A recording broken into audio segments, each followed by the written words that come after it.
മഹാരാഷ്ട്രയിലും മഹാവികാസ് അഘാഡി സഖ്യമായി ശിവസേന ഉദ്ധവ് പക്ഷം 20 സീറ്റിലും കോൺഗ്രസ് 18 സീറ്റിലും NCP 10 സീറ്റിലും മത്സരിക്കും. വഞ്ചിത് ബഹുജൻ അഘാഡിക്ക് 2 സീറ്റ് ശിവസേന നൽകും. NCP 10 ഒരു സീറ്റ് സ്വതന്ത്രന് നൽകും. നോബൽ തുടരുന്നുണ്ട്. നോബൽ, മഹാവികാസ് അഘാഡിയാണ് ഇക്കാര്യത്തിൽ അവസാനം നിൽക്കുന്നത്. അവിടെയും സീറ്റ് ധാരണയായിട്ടുണ്ട്.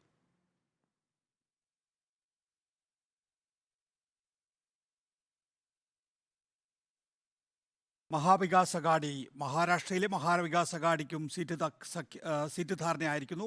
ശിവസേന ഉദ്ധവ് പക്ഷമാണ് ഏറ്റവും കൂടുതൽ സീറ്റുകളിൽ മത്സരിക്കുന്നത്. ഉദ്ധവ് പക്ഷത്തിന് 20 സീറ്റ് നൽകുന്നുണ്ട്.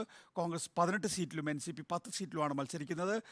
നോബൽ, ഉദ്ധവിനാണ് ഏറ്റവും കൂടുതൽ സീറ്റെങ്കിൽ പോലും ഉദ്ധവിന് നൽകിയിട്ടുള്ള 20 സീറ്റിൽ 2 സീറ്റുകൾ വഞ്ചിത് ബഹുജൻ അഘാഡിക്ക് നൽകുകയാണ്. അപ്പോൾ 18 സീറ്റ് കോൺഗ്രസിന് ഇതിന് തുല്യമായിരിക്കും എന്നതാണ് നില.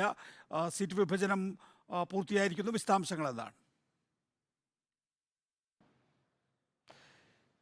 നികേഷ്, മഹാരാഷ്ട്ര ഇന്ത്യ സഖ്യം വലിയ പ്രതീക്ഷയോടെ കാണുന്ന ഒരു സ്ഥലമാണ്. അവിടെ സീറ്റ് വിഭജനങ്ങൾ വലിയ പ്രശ്നങ്ങൾ ഇല്ലാതെ പൂർത്തിയാക്കാൻ കഴിഞ്ഞു എന്ന ആത്മവിശ്വാസം സഖ്യത്തിനുണ്ട്. മഹാവികാസ് അഘാഡിയുമായി ബന്ധപ്പെട്ടുകൊണ്ട് നേരത്തെ തന്നെ ചർച്ചകൾ ആരംഭിക്കുകയും പലകുറി ദില്ലിയിൽ ഉൾപ്പെടെ എത്തിക്കൊണ്ട് ചർച്ചകൾ പൂർത്തിയാക്കുകയും ചെയ്തു. അതിന്റെ അവസാനവട്ട ചർച്ചകൾ മാത്രമായിരുന്നു മഹാരാഷ്ട്രയിൽ പൂർത്തിയാക്കാൻ ഉണ്ടായിരുന്നത്. അതിപ്പോൾ പൂർത്തിയായിരിക്കുന്നു എന്നാണ് നേതാക്കൾ വ്യക്തമാക്കുന്നത്. നിലവിൽ നൽകുന്ന ധാരണ പ്രകാരം ഇതിൽ ശിവസേനയ്ക്ക് ഉദ്ധവ് പക്ഷം 20 സീറ്റിലും കോൺഗ്രസ് 18 സീറ്റിലും NCP 10 സീറ്റിലും മത്സരിക്കും എന്നാണ് നൽകിയിരിക്കുന്നത്. ഇതിൽ മറ്റ് ഘടകകക്ഷികൾക്ക് ശിവസേന അവരുടെ 2 സീറ്റ്, അതായത് ഈ വഞ്ചിത് ബഹുജൻ അഘാഡിക്ക് 2 സീറ്റ് ശിവസേന അവരുടെ അക്കൗണ്ടിൽ നിന്ന് നൽകും. അതോടൊപ്പം തന്നെ ഒരു സ്വതന്ത്രനെ NCP അവരുടെ 10 പേരിൽ നിന്ന് മത്സരിപ്പിക്കും. ബലത്തിൽ നികേഷ് സൂചിപ്പിച്ചതുപോലെ തന്നെ 18-18, അതായത് ഉദ്ധവ് പക്ഷം 18 സീറ്റിലും കോൺഗ്രസ് 18 സീറ്റിലുമാണ് മത്സരിക്കുന്നത്. 9 സീറ്റ് മാത്രമാണ് ബലത്തിൽ നമ്മൾ നോക്കുമ്പോൾ NCPക്ക് മത്സരിക്കാൻ ഉള്ളൂ. ശരത് പവാർ വിഭാഗത്തിന് നിലവിലത്തെ സാഹചര്യത്തിൽ വലിയ പ്രതീക്ഷ അവിടെ ഉണ്ട്. പ്രത്യേകിച്ച് വലിയ പിന്തുണ അവിടെ നേതാക്കൾക്ക് ഉണ്ട് എന്ന വിലയിരുത്തലുണ്ട്. പല നേതാക്കളും BJP പാളയത്തിലേക്ക് പോയെങ്കിൽ പോലും ഇപ്പോഴും ആത്മവിശ്വാസം പ്രകടിപ്പിക്കുന്ന സ്ഥലം കൂടിയാണ്.